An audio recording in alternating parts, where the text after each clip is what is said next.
Mais la fin de Squid Game, elle était nulle, hein, elle était décevante. Ça, c'est ce que beaucoup disent. Beaucoup sont déçus de cette saison 3. Mais moi, je ne suis pas de cet avis. Bien au contraire, je trouve même que c'est une réussite. Et je vais vous dire pourquoi en décortiquant cette saison 3. Mais avant, si t'aimes mes vidéos, pense à t'abonner et à activer la cloche. Sur ce, générique pourri. Ah, c'est quoi? Oh, c'est l'intro ça? De l'eau. C'est de l'eau. Oh, c'est l'intro ça? Oh, c'est très bien. Cette intro, c'est de l'eau. De l'eau. Et heureusement qu'on peut passer, hein. Bref.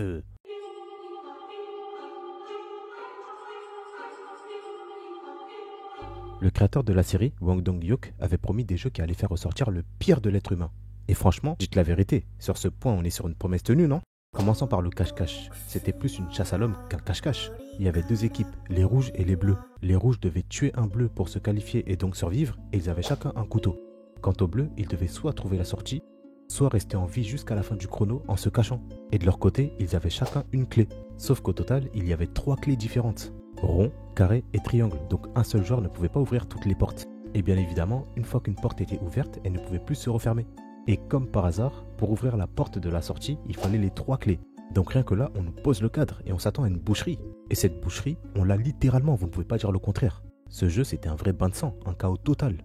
Déjà, on a Jun-hee qui s'était blessée à la cheville et qui a accouché en pleine partie. Heureusement, elle avait formé un trio avec la vieille dame et surtout le joueur 120. Véritable MVP de ce jeu, hein, je ne veux rien savoir. Elle a vaincu 2 mecs tout seul et sans avoir d'armes au départ, hein, faut bien le noter. Et ces mecs, à la base, ils visaient la vieille et la femme enceinte. Donc déjà, faire ressortir le pire de l'humain, ça commence bien, hein.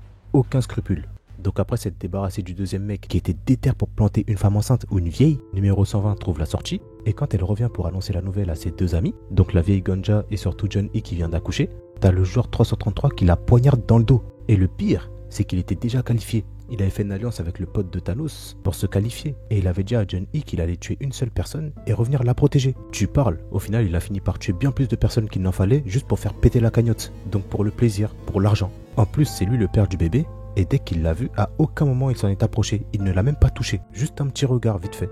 Donc la mère de ton enfant vient d'accoucher et c'est ça que tu fais, c'est très bien. Rien que là, on voit clairement que les joueurs deviennent inhumains. Certains n'hésitent pas à poignarder les plus faibles, vieilles dames, femmes enceintes, d'autres tuent plus que nécessaire pour réduire la compétition et surtout faire péter la cagnotte. Et comme c'est de la survie, il y a même des trahisons. L'antagoniste là, le joueur 100, qui bloque son propre camarade dans une pièce avec une femme qui le poignarde à mort. Il l'a utilisé comme bouclier. La chamane, c'est pareil, elle a trahi ses adeptes, pour elle-même se faire trahir plus tard par le joueur 100, après lui avoir donné une clé. Première à trouver la sortie, quelle ironie divine. Tout ça pour que le joueur 100 utilise les 3 clés pour ouvrir la porte, passe de l'autre côté, retire une clé et enferme la chamane dans le labyrinthe. Elle a fini par se faire tuer par Minsu sous drogue. Pendant ce temps, Ji-hoon, joueur 456, il est en mode vengeance. Il a traqué le joueur 388, là, le faux marine, qui n'a pas ramené les munitions pendant la révolte, et il l'a étranglé à mort, possédé par la haine. Après ça, il a tenté de se suicider, mais les gardes l'ont arrêté, parce qu'il est trop précieux pour les VIP. Puis ce moment affreux, le fils de la vieille, en rouge, il devait tuer pour se qualifier, mais il n'y parvenait pas. Et à la fin, quand il ne restait quasi plus de temps, il a retrouvé sa mère avec Jun-hee et son bébé. Et tellement qu'il était désespéré, il a tenté de tuer Jun-hee parce que c'était elle ou lui. Sauf que sa mère n'a pas laissé faire, elle a dû poignarder son propre fils pour l'arrêter. Voilà déjà ce que ce jeu a provoqué, l'effet qu'il a eu sur les joueurs. Et le pire, c'est qu'après tout ça, t'as les VIP qui ont débarqué déguisés en garde et qui prenaient un malin plaisir à exécuter les perdants. Ça a même comparé ça à de la chasse avec les animaux, rendez-vous compte. On parle d'humains là. Et les VIP vivaient leur meilleure vie en les tuant. Pour eux, ce n'était qu'un jeu, une expérience immersive. Rien que là, on peut s'arrêter, hein. Le créateur de la série, il a rempli son pari. Faire ressortir le pire de l'humain, on l'a vu là. C'est ignoble ce qu'il s'est passé. Et ce n'était que le premier jeu de cette saison, hein. Il a fait trop de dégâts. La vieille Ganja, brisée et dévastée après avoir tué son propre fils, s'est confiée à Ji-hoon pour le rebooster, pour rallumer sa flamme. Et elle lui a confié la protection du bébé de Jun-hee. Sauf qu'après, pendant la nuit, elle s'est pendue. Voilà, tout ça, c'est les conséquences du premier jeu de la saison seulement. Et si je vous dis que le pire reste à venir, est-ce que vous me croyez? Bah oui, normalement si vous regardez cette vidéo, c'est que vous avez vu la série, logique. Un pont en chemin de fer, étroit, avec un big trou au milieu, 2 poupées face à face à chaque extrémité qui tiennent une corde géante. Le tout à plusieurs mètres de hauteur. Si tu tombes, Tupac. Ça, c'était le deuxième jeu de cette saison, le saut à la corde. Et directement, on a une pensée pour Jun-hee et son bébé. Comment ils vont faire? Sachant que Jun-hee, en plus, elle est blessée à la cheville. C'est mort pour sauter. Et comme si ce n'était pas suffisant, les VIP ont inclus le bébé dans le jeu. Il est né hier. S'il passe pas le pont, il meurt. Wow. Quand on a dit faire ressortir le pire de l'humain, je ne m'attendais pas à tout ça. Donc même le bébé n'est pas épargné. Tiens! Là, déjà, c'est bon, hein, ça devrait suffire pour vous convaincre. C'est fini, là. Il n'y a pas plus inhumain que de faire participer un bébé qui est né hier en plus, à ces jeux. Tout ça pour divertir des riches. C'est hallucinant, c'est de la folie. Là, on est entré dans une toute autre dimension, hein. En plus, le jeu n'a vraiment pas l'air facile. Surtout quand tu vois comment tout le monde a chaud. Des grands gaillards comme ça, personne n'osait se lancer. Hein. Carrément, Minsu, il a dû feinter le pote de Thanos, dépendant de sa drogue. Il avait son collier, ce bâtard. Donc il l'a lancé en plein milieu des rails, en se disant que pour aller le chercher, il sera obligé de faire le jeu. Le pire, c'est qu'à l'intérieur de ce collier, il n'y avait rien. Il a retiré la pilule avant de jeter. Bah oui, sinon ce n'est pas drôle. Donc le pote de Thanos a ouvert la voie pour rien du tout, et il a rejoint Tupac. Au suivant, on a Ji-Hoon qui était toujours boosté par les mots de la vieille ganja. Il a pris le bébé de Jeon-Hee et l'a traversé avec. Et il a promis à Jeon-Hee de venir la chercher juste après. Donc quand les autres joueurs ont vu Ji-Hoon réussir à traverser le pont avec un bébé dans les bras, ils se sont dit c'est grave faisable. Ils ont repris espoir. Il a débloqué tout le monde était prêt à se lancer après lui. Une personne, 2 personnes, 3 personnes, ainsi de suite. Tu te dis ah, ça s'annonce bien là, on dirait qu'il n'y aura pas trop de morts. Hein. Le jeu n'a pas l'air si compliqué que ça en vrai. Jusqu'à ce que le joueur juste derrière Ji-Hoon se mette à pousser les autres un par un dans le vide. Mais dans quel but? Pourquoi t'as fait ça? Qu'est-ce que tu crois? Je veux gagner. Joueur 96. Mais quel antagoniste celui-là. Le jeu il était grave faisable, hein. Sauf qu'avec lui, la difficulté elle a grimpé en flèche. C'était lui la difficulté du jeu. Il était là à bloquer l'arrivée et pousser les autres dans le vide. Son plan, c'était d'éliminer tout le monde pour qu'il ne reste plus que lui et Ji-Hoon et qu'ils se partagent la cagnotte à deux en quittant le jeu. Donc dans sa tête, il était prêt à tuer tous les autres pour l'argent. Donc là, en termes de faire ressortir le pire de l'humain, on atteint des sommets. Surtout quand tu considères qu'à la base, le joueur 96, ça avait l'air d'être un bon quand même. Hein. Il faisait le mec qui était dans la marine et tout, maintenant guette le retournement de veste. Entre temps, t'as le joueur 333 qui propose son aide à Jeon-Hee, la mère de son bébé, mais celle-ci refuse, elle ne lui fait pas confiance et puis de toute façon elle sait qu'il ne pourra rien faire. Du coup, il la laisse, il n'insiste plus. Pendant ce temps, Ji-Hoon s'est débarrassé de l'antagoniste du jeu, ce qui a libéré le passage pour le peu de personnes qui restaient. Et quand tout le monde est passé, il restait quoi? Un peu plus d'une minute? Même pas. Ji-Hoon n'avait plus de temps pour revenir chercher Jeon-Hee, c'était trop tard. Donc cette dernière a donné ses dernières volontés à Ji-Hoon, protéger son bébé, et elle s'est suicidée. Et après tout ce carnage, le pire reste encore à venir. On a les VIP qui sont allés encore plus loin dans l'ignoble. Ils ont désigné le bébé comme remplaçant de sa mère, numéro 222. Donc le bébé né hier participe officiellement au Squid Game à la place de sa mère qui est morte. Tu te dis que le bébé va peut-être apporter un peu plus d'humanité au milieu de ce chaos, mais c'est tout l'inverse qui se produit. Il y a des participants qui veulent la peau du bébé parce que comme il remplace sa mère, ça fait moins d'argent dans la cagnotte. Rendez-vous compte? Le bébé, il est né hier. Il a déjà des hops, il n'a même pas encore ouvert les yeux qu'il a déjà des ennemis. Ça veut le buter juste parce qu'il remplace le numéro 222 et que comme la mort de la mère du coup n'est pas convertie en billet, ça fait moins d'argent dans le cochon. Juste pour ça, ça veut le buter. Ça parle même d'injustice. Mais non, ça ose parler de démocratie pour justifier ce meurtre en plus. Et tu te dis, mais attends, on parle quand même d'un bébé, il n'y a plus rien qui va là, il n'y a plus aucune morale, il n'y a plus d'humanité, il n'y a que l'argent. Regardez ce que l'argent provoque chez ces humains, putain. Et pendant ce temps, évidemment, t'as les VIP qui se marrent, hein. Pour eux ce n'est que du divertissement. Eux-mêmes, de leur côté, juste avant, ils étaient en train de débattre sur le sort du bébé. Est-ce qu'on le tue, vu que sa mère est éliminée et qu'il est dépendant? Est-ce qu'on le garde, vu que théoriquement, il a passé l'épreuve du saut à la corde? Ils ont voté, ils se sont dit, allez, on va le garder, ça va rajouter du piment dans les jeux. Ah, les enfoirés. Quand tu disais faire ressortir le pire de l'humain, je n'imaginais pas ça, mec. Et ce n'est même pas terminé, on en parle de la finale. Ah, la finale. Le Squid Game perché. 3 manches. À chaque manche, fallait voter pour balancer quelqu'un dans le vide. Et qui est-ce que ça vise directement d'entrée de jeu? Le bébé, évidemment. Même le joueur 333, son propre père, à la fin, tente de sacrifier son bébé. Depuis la mort de Jeon-Hee, il n'existe plus que pour l'argent, lui. Déjà qu'à la base, c'était une ordure, mais au moins, il proposait son aide des fois. Mais là, hé, une pourriture finie. Dites-vous que ça avait fait une alliance pour éliminer le joueur 456, le bébé et Minsu. Et en suivant ce plan, les autres allaient s'en sortir. Mais c'était beaucoup trop beau pour être vrai, c'est parti en couille, il y a eu trop de trahison. Moi, ce qui m'a marqué, c'est qu'ils ont carrément tabassé un joueur pour le rendre plus facile à éliminer. Ils lui ont pété la jambe et tout, à plusieurs sur lui, hein. Et ils l'ont appelé comment? Le pique-nique. Ils ont dit la viande est prête pour après. Mais quelle bande de salopards. Pique-nique carrément. En mode tu le transportes pour le terminer plus tard. C'est quel genre de cruauté, c'est quel genre de sadisme ça. Pour ce qui est de la conclusion de ce jeu, on en parlera plus tard. Là, l'idée, à travers les petits résumés que je viens de faire, c'était vraiment qu'on se rende compte à quel point le pire de l'humain est ressorti cette saison. Comme nous l'avait promis le créateur de la série. Donc ça déjà, c'est une réussite. Mais le reste, l'évolution de Ji-Hoon, son duel avec le frontman, qu'en est-il? Tout leur duel repose sur une question. Numéro 456. As-tu toujours autant foi en l'être humain? Le frontman ne voulait pas juste superviser, il voulait briser Ji-Hoon, lui prouver que sa foi en l'humain était fausse, naïve, que l'homme est irrécupérable et que même Ji-Hoon, tôt ou tard, allait finir par sombrer. Pour ça, il a tout planifié. Il a participé au jeu, il s'est rapproché de lui, il a gagné sa confiance, tout ça pour l'étudier, le tester, le piéger. Juste avant la rébellion, quand Ji-Hoon dévoile son plan, le frontman lui sort cette phrase glaciale. Sacrifier le plus petit nombre pour sauver le plus grand. Sacrifier.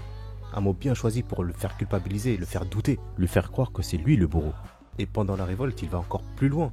Non seulement il fait croire à sa propre mort, et en plus, il tue le meilleur ami de Ji-hoon sous ses yeux. Tout ça pour le punir, pour le briser, et pour le faire souffrir encore plus. Il ne le tue pas, hein, il le garde en vie. Parce qu'il veut voir jusqu'où il est prêt à aller, jusqu'où il peut aller, quelles sont ses limites. Et surtout, parce que ça divertit les VIP évidemment.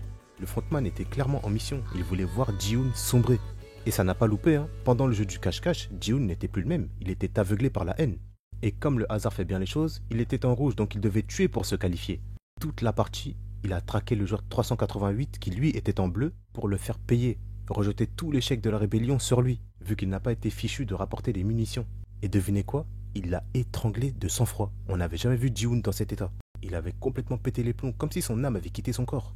Mais une fois qu'il l'a tué, il commençait à reprendre un peu ses esprits et rejeter la faute, cette fois-ci sur lui-même. Carrément, il voulait se suicider, mais il en a été empêché par des gardes. En même temps, c'est le personnage principal. S'il meurt maintenant, la série, elle est finie. Plus tard, t'as la vieille Ganja qui rentre en jeu, qui lui dit ce qu'il avait besoin d'entendre et qui lui fait promettre de protéger Jun-hee, mais surtout son bébé qui n'a rien demandé et qui est innocent. Parce que peut-être que là, tout le monde paye le prix de ses erreurs, mais le bébé ne mérite pas ça. Ensuite, elle s'est pendue. Et là, déclic du genre 456, il retrouve sa lumière. Il fait le jeu de la corde avec le bébé dans ses bras, il redonne espoir à tout le monde, c'est littéralement l'espoir au milieu du chaos, la petite étincelle dans les ténèbres. Mais le frontman n'a pas dit son dernier mot. Plus tard, le joueur 456 se retrouve dans une situation où la majorité des joueurs veut sa peau et celle du bébé. Il devient la cible principale alors que dans le jeu précédent, il a sauvé la plupart d'entre eux en mettant fin à la dictature du joueur 96. Quelle ingratitude, puis quelle cruauté de vouloir s'en prendre à un bébé comme ça. Là, le frontman savait qu'il tenait quelque chose. Alors il a convoqué le joueur 456 dans sa pièce. Puis il lui a dit, tu vas faire comment mon gars? Ils vont vous tuer, hein, toi et le bébé. Mais vous pouvez encore vous en sortir, hein, si tu m'écoutes. Il a sorti un poignard, l'a posé sur la table et lui a proposé un deal. Tue les autres pendant qu'ils dorment. Ils ont trop mangé, ça sera facile. Ils vont pas se réveiller. Si tu fais ça, la partie s'arrêtera et tu pourras rentrer avec le bébé en sécurité. Il a mis Ji-hoon dos au mur, avec un grand dilemme moral ou immoral. Soit lui et le bébé, soit les 7 autres finalistes. Donc le prix de sa liberté et de celle du bébé serait d'ôter la vie de 7 personnes. Je sais pas si vous vous rendez compte à quel point il est vicieux ce mec. Il l'a mis dans une situation où il sait très bien qu'une grande majorité d'humains auraient craqué. Lui-même s'est retrouvé dans une situation similaire auparavant et il a craqué. Alors est-ce que le joueur 456 va succomber lui aussi? Est-ce qu'il donnera raison au frontman? En plus, cet enfer de frontman a retiré son masque pour traumatiser encore plus Ji-hoon, qui s'est rendu compte que ce soi-disant Young-il, qui s'appelle en fait In-ho, c'était le maître du jeu depuis le début. Il a totalement anéanti le joueur 456. Et après, il a le toupet de lui demander « As-tu toujours autant foi en l'être humain ?» Il est insolent, hein? Il a planté les dernières graines dans l'esprit de Ji-hoon. Et là, il ne lui restait plus qu'à attendre, voir s'il allait sombrer comme lui auparavant. Et comme n'importe quel autre humain du coup, selon lui. Il l'a observé attentivement. Ji-hoon a sorti le couteau. Il s'apprêtait à le faire quand tout à coup, il a eu une vision de Sae-byok qui lui a dit « Tu n'es pas ce genre de personne ». Et ça lui a suffi pour se reprendre en main, pour le grand malheur du frontman, qui a constaté encore une fois que Ji-hoon n'avait pas cédé. Jusqu'à présent, leur duel psychologique était très intense, et le frontman avait presque réussi à faire ressortir le pire de Ji-hoon, à le transformer en monstre. Mais Ji-hoon s'est repris, et il est allé jusqu'au bout, en protégeant le bébé tout en suivant ses convictions et ses valeurs. Ce qui l'a mené dans une situation où à la fin, c'était soit lui, soit le bébé. Dernière chance pour le frontman, dernière chance pour espérer un retournement de veste de Ji-hoon. Est-ce qu'il va se sacrifier pour protéger le bébé, ou est-ce qu'il va sacrifier le bébé pour se protéger? Et là, Ji-hoon fait face à la caméra. Il regarde les VIP, mais nous sommes aussi concernés, il nous regarde. Puis il nous sort cette phrase. Nous ne sommes pas des chevaux, mais des êtres humains. Des êtres humains. Et juste après, il s'élance dans le vide. Joueur 456, éliminé. À cet instant précis, Ji-hoon gagne. Pas le jeu, mais le duel, celui des convictions, celui des valeurs. Il prouve au frontman que l'humanité n'est pas totalement morte et qu'on peut choisir de ne pas être esclave de ce système. Choisir de partir dignement, la tête haute. Et sur ce point, Ji-hoon a clairement gagné la bataille. Par contre, pour ce qui est de la guerre,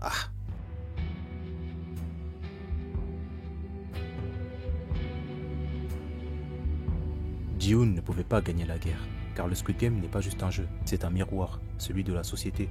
Un monde où l'argent contrôle tout et la vie humaine ne vaut rien.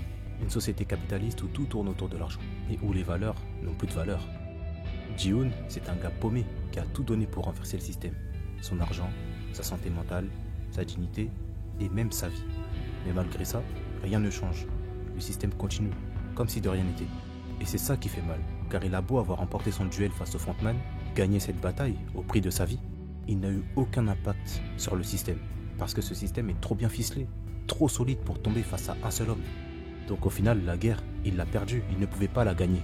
Et ce qui rend Ji-hoon différent, c'est que contrairement à d'autres, il n'a jamais trahi ses valeurs. Il a préféré mourir digne que vivre en monstre. Il a lutté pour ne pas sombrer totalement. Et ça, c'est une vraie victoire.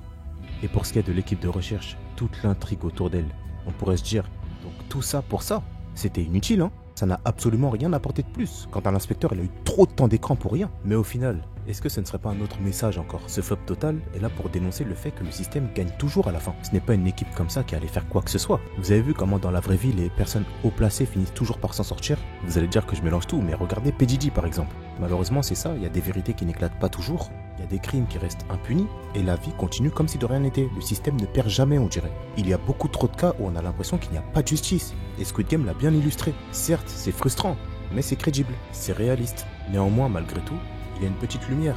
Parce qu'au milieu de toute cette horreur, Squid Game te rappelle un truc. Même les plus brisés sont encore des êtres humains. Avec des rêves, des émotions, une envie de s'en sortir. Pendant que les VIP les voient comme des chevaux de course, comme du bétail ou de simples numéros, nous on les voit comme des humains. Parfois même on s'attache à eux.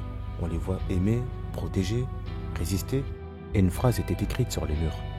Oji mi Kratschibi, signifiant aujourd'hui moi, demain toi. C'est une citation latine qu'on inscrivait sur des tombes, rappelant que la vie ne tient qu'à un fil finalement. Comme ces petits bonhommes qui illustrent bien le propos, s'accrochant littéralement à la vie. Sans parler de cet immense cimetière en damier juste derrière, qui en dit long. Les mêmes damiers qu'on retrouve aussi au repas des finalistes. Donc finalement, tout est lié. Et Squid Game, c'est exactement ça. Chaque jour, les joueurs s'accrochaient à la vie, mais beaucoup tombaient, beaucoup mouraient. Et quasi toutes les personnes qui ont lu cette inscription ont fini par mourir. Même le joueur 456. Mais au milieu de tout ce carnage, il restait une étincelle. En plus du bébé qui a survécu à cet enfer et aura un avenir, le joueur 246 a réussi à s'échapper. Et il a même pu soigner sa fille qui était gravement malade. Et tout ça grâce à cette garde conçue depuis le début. Celle qui a désobéi. Celle qui a choisi l'humain plutôt que les ordres. Elle a aidé le 246 à s'enfuir. Et à la fin, elle aussi a potentiellement retrouvé sa fille. Comme pour nous rappeler que, même en enfer, certains refusent de devenir des monstres. Et que parfois, l'espoir survit. Tout n'est pas sombre, tout n'est pas foutu. Alors restons lucides. Soyons réalistes, mais gardons notre humanité, gardons notre lumière, et surtout, ne devenons pas fatalistes. Parce qu'aussi puissant soit-il, le système ne pourra rien contre un cœur qui ne cède pas, ni contre des valeurs qui ne plient pas, qui ne se vendent pas. Car l'argent peut corrompre des humains, mais ne peut pas acheter l'humanité.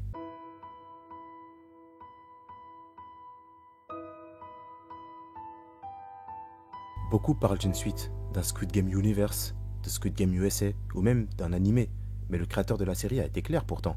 Pas de saison 4. Et franchement, c'est mieux comme ça. La fin est parfaite. Le joueur 456 a bouclé son arc. Il a eu une vraie conclusion. Forte, digne. Les messages sont passés. Tout a été dit. Alors pourquoi vouloir une saison 2 trop? Pour ensuite dire, oh là là, ils auraient dû s'arrêter à la saison 3, c'est ça? Là, ils se sont arrêtés. Et c'est tant mieux. Dans la vie, il faut savoir s'arrêter. Comme on dit, les meilleures choses ont une fin. Après, le créateur n'est pas fermé au spin-off. Un focus sur le frontman ou sur les 3 ans entre la saison 1 et la saison 2. Pourquoi pas? C'est vrai qu'il y a matière, il y a de quoi creuser. Mais pour une suite pure et dure, non, ça ira, c'est bon. Ça risque de massacrer la série. Après, vous allez me dire, ouais, mais ils ont montré la recruteuse aux States, ce n'est pas pour rien. Et vous avez raison, ce n'est pas pour rien. C'est un message, un dernier rappel. Ce système dépasse la Corée. Il est potentiellement mondial. Et personne n'a jamais eu de chance en fait. Même pas Ji-hoon, le genre 456. Tout ça légitime encore plus le fait qu'il ait échoué et que même l'équipe de recherche ait échoué. C'est un ultime coup de grâce pour montrer que de toute façon, personne n'aurait rien pu faire vu la portée de la chose. Le système est tellement bien rodé, tellement bien ficelé, tellement en place que c'était mort, tout simplement. Du coup, je trouve que cette saison était une réussite car elle a rempli toutes ses promesses. Elle a fait ressortir le pire de l'humain tout en dénonçant subtilement la société en nous faisant passer de réels messages. Oui, elle était brutale, dérangeante, cruelle, frustrante et même super triste par moments. Mais c'était justement le but. Elle a poussé les personnages dans leur dernier retranchement, elle a bouclé l'histoire de Ji-hoon avec puissance, sans tricher, sans happy ending forcé. Certes, ce n'était pas fait pour plaire à tout le monde, c'était fait pour marquer, et là-dessus, pour moi, c'est une vraie réussite. Même si je l'admets, il y a des choses qui m'ont dérangé, comme par exemple cette scène entre Ji-hoon et le frontman, je voulais qu'elle dure un peu plus. On nous a teasé l'échange et au final, tout ça pour ça, on reste sur notre fin quoi. Même chose pour le frontman et son frère à la fin. Cette scène m'a assez déçu, j'en attendais plus. Et autre point, cette garde, je ne la trouvais pas trop attachante. Je ne sais pas si c'est l'actrice ou le rôle qu'elle a eu, mais Bref, voilà, ça va se jouer sur des petites choses comme ça, mais au final, dans l'ensemble, j'ai bien apprécié cette série, dans son intégralité, et je trouve que c'est une réussite. Sur ce, cette vidéo touche à sa fin, j'espère qu'elle t'aura plu, hein. Si c'est le cas, lâche un petit like, et même si ce n'est pas le cas, un bon commentaire aussi, ça fait plaisir, hein. C'est très bien. Sur ce, What do you do? et n'oublie pas de liker, de t'abonner et d'activer les notifications. Ouais.